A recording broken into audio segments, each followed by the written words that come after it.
Hello बच्चों, स्वागत है आप सभी का हमारे चैनल PWA फिजिक्स विद अखिल पर। आज जो टॉपिक हम लोग डिस्कस करने वाले हैं वो बहुत ही ज़्यादा इंटरेस्टिंग टॉपिक है।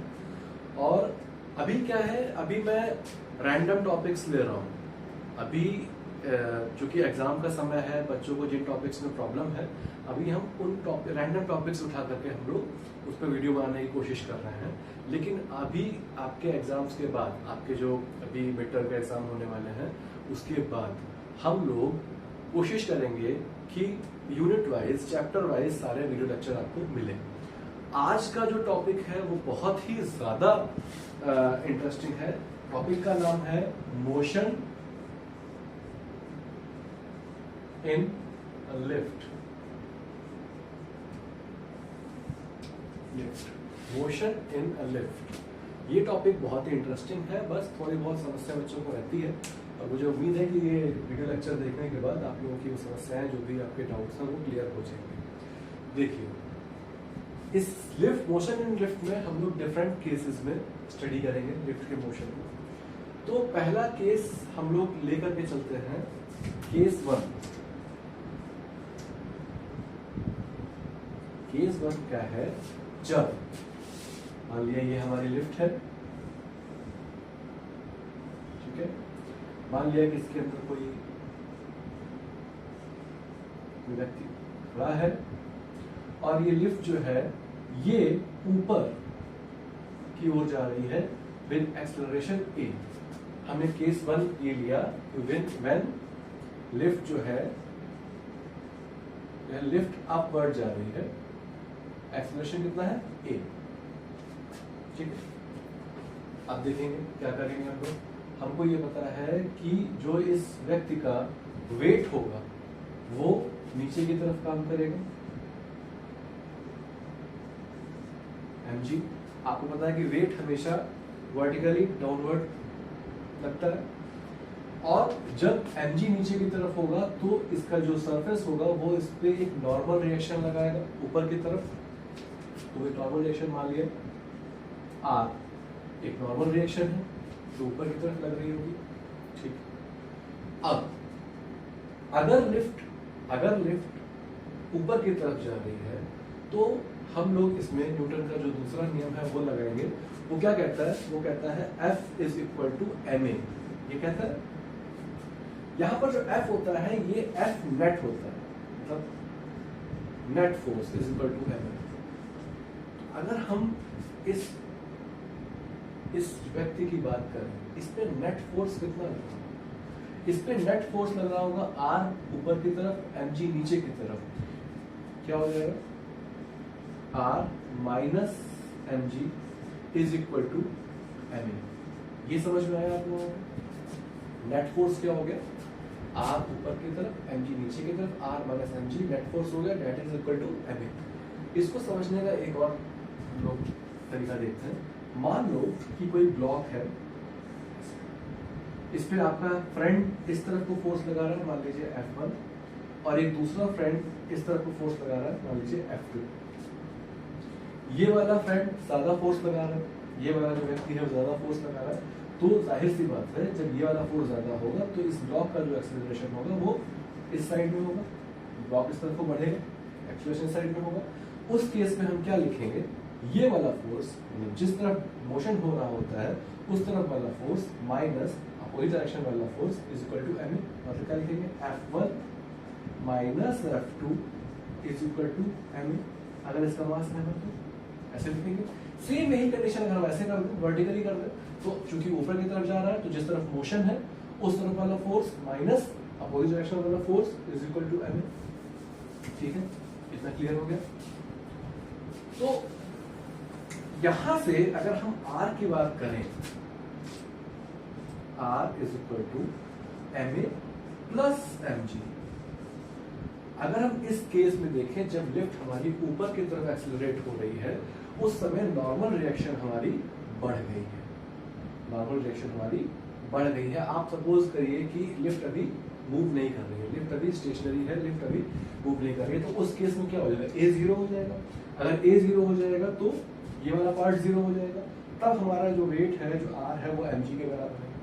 लेकिन जब लिफ्ट जो है वो ऊपर की तरफ जा रही है एक्सेलरेशन a के साथ, तो हमने ये देखा कि mg के साथ में ma ऐड हो रहा है। इसका मतलब हमारा जो एपरेंट वेट है, एपरेंट वेट बड़ा हो जाएगा, ज्यादा हो जाएगा एक्चुअल वेट से।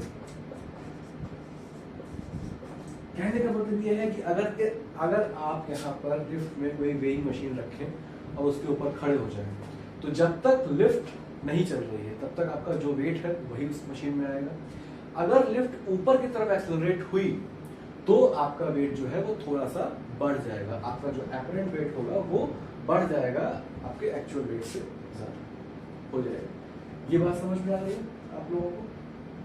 ठीक है, इस पे हम लोग एक एग्जाम्पल भी लेंगे, फिर आगे एक दूसरा केस समझते हैं हम लोग, दूसरा केस कैसे लेके चलेंगे।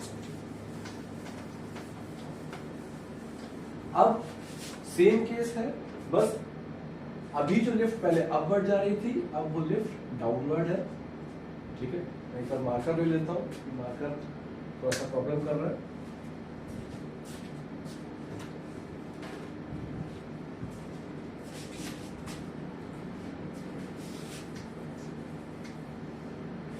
अब केस टू क्या कहता है कि जब लिफ्ट नीचे की तरफ जा रही है, लिफ्ट डाउनवर्ड जा रही है एक्सेलरेशन a के साथ, मतलब अब जो लिफ्ट है वो ऊपर नहीं जा रही है, अब लिफ्ट नीचे की तरफ जा रही है, एक्सेलरेशन हमने यही पता है अभी। ठीक है, उस केस में क्या होगा, again same, F net is equal to M A. F net क्या हो जाएगा, इस वक्त मोशन नीचे की तरफ हो रहा है और हमने बताया जिस तरफ मोशन हो रहा होता है उस तरफ वाले फोर्स में से दूसरा वाला फोर्स माइनस करता है। इस कंडीशन में हमारा इक्वेशन क्या बनेगा, mg minus r is equal to ma, F net is equal to ma। Net क्यों, क्योंकि इस तरफ नीचे की तरफ जा रहा है तो mg ज्यादा होगा, r कम होगा। यहां से अगर हम देखें r को उधर ले जाए, ma को उधर ले जाए, तो क्या मिलेगा, r is equal to mg minus ma। मतलब क्या है, पहले हमारा जो एक्चुअल वेट क्या था, mg था, और mg में से कोई चीज माइनस हो रही है, कोई वैल्यू माइनस हो रही है। इसका मतलब इस केस में क्या है कि अगर आप लिफ्ट में खड़े हो और लिफ्ट a एक्सेलरेशन से नीचे की तरफ जा रही है, ध्यान रखिएगा एक्सेलरेट हो रही है, अगर कांस्टेंट वेलोसिटी से नीचे जा रही है धीमे धीमे धीमे तो कोई अंतर नहीं आएगा। अगर एक्सेलरेशन है मतलब चेंज इन वेलोसिटी है, तब आपके वेट में अंतर आएगा, और उस केस में आपका जो एपरेंट वेट होगा वो लेस देन एक्चुअल वेट होगा। मतलब अगर लिफ्ट a एक्सेलरेशन से ऊपर की तरफ जा रही है तो आपका वेट बढ़ जाएगा, अगर लिफ्ट a एक्सेलरेशन से नीचे की तरफ आ रही है तो आपका वेट जो है वो कम हो जाएगा। यहां से बात क्लियर हो गई। आप देख रहे हैं mg में से कुछ ma हम घटा रहे हैं, मतलब वेट हमारा कम हुआ। ये बात समझ में आ रही है। और अगर जनरली देखिए, जनरली होता क्या है लिफ्ट के केस में, हम ये देखते हैं कि लिफ्ट जब चलना शुरू होती है, मान लीजिए आप लिफ्ट में गए, आपने स्विच दबाया, लिफ्ट जब चलना शुरू करी वो 1-2 सेकंड के लिए एक्सेलरेट होती है, तब चेंज इन वेलोसिटी होती है। और आपने महसूस किया होगा लिफ्ट जब चलना शुरू करती है और रुकने वाली होती है, उस वक्त पे हमको हल्का सा चक्कर या हल्का सा सीने में भारीपन लगता है। वो जो समय होता है 1-2 सेकंड का, वही समय लिफ्ट एक्सेलरेट या डी एक्सेलरेट होती है। बाकी पूरे समय लिफ्ट जो है वो कांस्टेंट वेलोसिटी से ही ऊपर जाती है। तो अगर हम लिफ्ट में एक वेइंग मशीन रखें और उस पर खड़े हो जाएं, तो क्या होगा, जब लिफ्ट चलना शुरू करेगी, जब वो जस्ट चलना शुरू करेगी तो 1-2 सेकंड के लिए अगर वो ऊपर की तरफ जा रही है तो आपका वेट बढ़ेगा, फिर वो कांस्टेंट वेलोसिटी पे हो गई, ए हमारा 0 हो गया, आपका वेट जो एक्चुअल था वही रहा। और जब वो रुकने वाली होगी, जब वो डी एक्सेलरेट करेगी, वेलोसिटी कम होने वाली होगी, उस वक्त आपका वेट हल्का सा कम हो जाएगा उतने समय के लिए जब तक कि वो चेंज इन वेलोसिटी रहेगी। तो हम ये देख रहे हैं कि लिफ्ट जब ऊपर जा रही है तो बढ़ रहा है, नीचे जा रही है एक्सेलरेशन के साथ तो घट रहा है। तो ये आपका केस 1, केस 2 हो गया। अगर हम तीसरा केस देखें, अगर हम तीसरा केस ये देखें कि तीसरा केस ये देखें कि हमारा जो एक्सेलरेशन है ये इज इक्वल टू जी हो जाए। हालांकि ये भगवान से बनाइए कभी ऐसा ना हो आपके साथ, लेकिन अगर ये हो जाए तो ये कब होगा, जब लिफ्ट यहां से टूट जाए, फ्री फॉल की कंडीशन हो जाए। अगर लिफ्ट का जो ऊपर से लगा होता है जिस जिस पट्टे से, जिस डोरी से, जिस थ्रेड से वो टूट जाए, उस वक्त क्या होगा? उस वक्त जब लिफ्ट जो है वो नीचे आएगी, वो एक्सेलरेशन g के बराबर हो जाएगा, फ्री फॉलिंग हो रही होगी। उस केस के लिए क्या होगा? अगर नीचे वाला इक्वेशन देखें जो हमने लिखा था, वो क्या था? mg minus r is equal to ma, ये था। यहां से हमने निकाला था r इज इक्वल टू क्या? mg minus ma। अब अगर हमने बोला कि a हमारा g हो जाए तो क्या होगा? देखिए mg माइनस mg, क्योंकि हमने ag लिया, घट गया। यहाँ क्या हो गई? हमारी नॉर्मल रिएक्शन जीरो हो गई। कहने का मतलब ये है कि हमारा जो वेट है वो जीरो हो गया। मतलब क्या है? ये जो कंडीशन है वो क्या है? वो कंडीशन ऑफ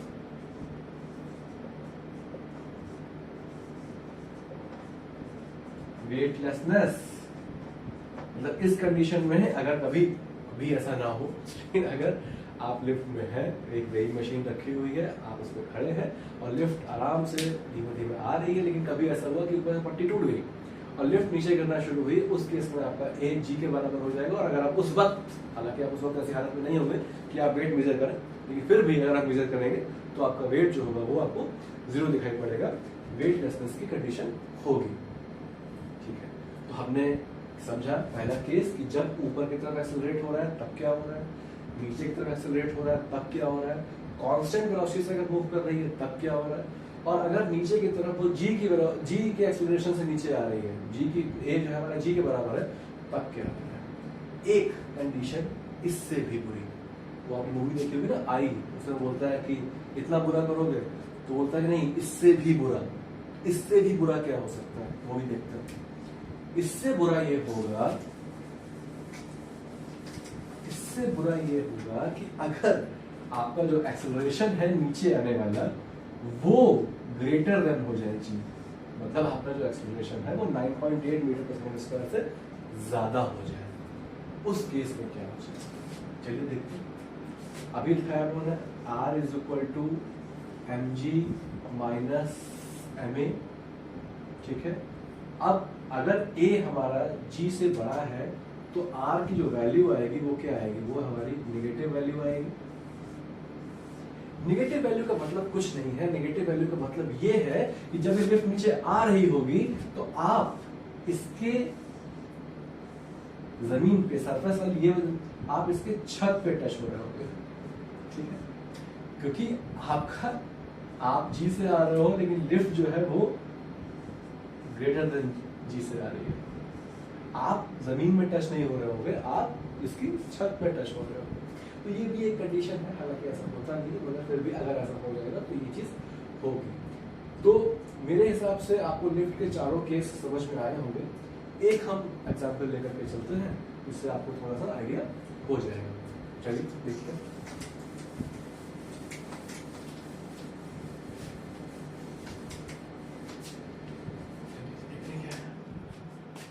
एक लिफ्ट है, इसमें कोई एक व्यक्ति खड़ा है और इसका मास जो है वो हमने लिया है, मान लेते हैं कितना ले लेते हैं, चलिए 20 ले लेते हैं, 20 kg, ठीक है। और फॉर ईज ऑफ कैलकुलेशन हम ये भी ले लेते हैं कि जी हमने 9.8 नहीं 10 मीटर पर सेकंड स्क्वायर लिया है, ठीक, ईज ऑफ कैलकुलेशन। और हमको ये पता है कि ये लिफ्ट ऊपर की तरफ 2 मीटर पर सेकंड स्क्वायर से जा रही है। हमें इसका एपरेंट वेट निकालना है कि हमारे वेट में कितनी बढ़ोतरी हुई, ठीक है। चलो देखते हैं कैसे करेंगे। सबसे पहले क्या करेंगे, नीचे की तरफ mg लग ही रहा होगा, सारे फोर्स लगा लेंगे, r ऊपर की तरफ लग ही रहा होगा।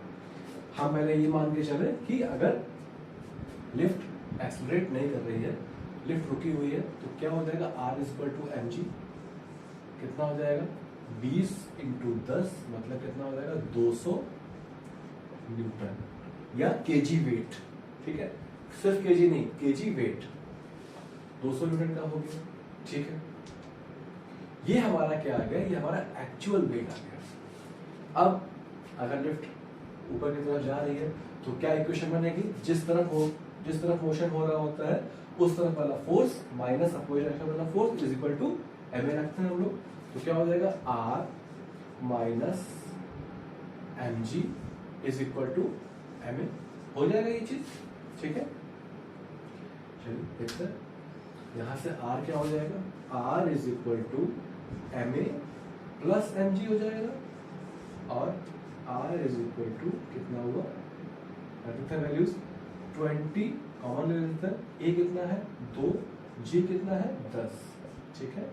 आर इज इक्वल टू 20 12 कितना हो जाएगा, R is equal to 240 newton. अब देख रहे हैं आपकी एक्चुअल वेट कितना था 200 न्यूटन, आया कितना ऊपर जाने में 240 न्यूटन। तो अगर हम देखें कितने का वेट अंतर आ गया हमारा, कितने का डिफरेंस आ गया, तो डिफरेंस हो गया आर, डिफरेंस हो गया 240 माइनस 100 मतलब कितना, सॉरी 200 मतलब कितना हुआ कि लगभग 40 न्यूटन का, या 40, इसको हम लोग ऐसे भी ले सकते हैं केजी वेट, इतने का डिफरेंस आ गया लिफ्ट के ऊपर जाने से, एक्सेलरेशन से, ठीक है। क्लियर हो गया। ऐसे ही अगर लिफ्ट नीचे आ रही होगी तो हम लोग M G minus R is equal to M A करेंगे, तो उसके लिए हम लोग वैल्यू निकाल सकते हैं। तो मुझे उम्मीद है कि आपको ये समझ में आया होगा। अगर इसमें अभी भी कोई डाउट आपको लगता है तो कमेंट्स में बताइए मुझे, मैं फिर से आपके डाउट को क्लियर करने की कोशिश करूँगा। और हम लोग ऐसे धीमे धीमे अभी रैंडम वीडियोस, रैंडम टॉपिक्स पे वीडियो बना करके आप देखते हैं, बनाते हैं, और आगे पूरी प्लानिंग है कि आपको पूरा एक चैप्टर 1 से लेकर के चैप्टर आखिरी तक जो है आपको सारे वीडियोस मिले, बट उसमें थोड़ा समय लगेगा।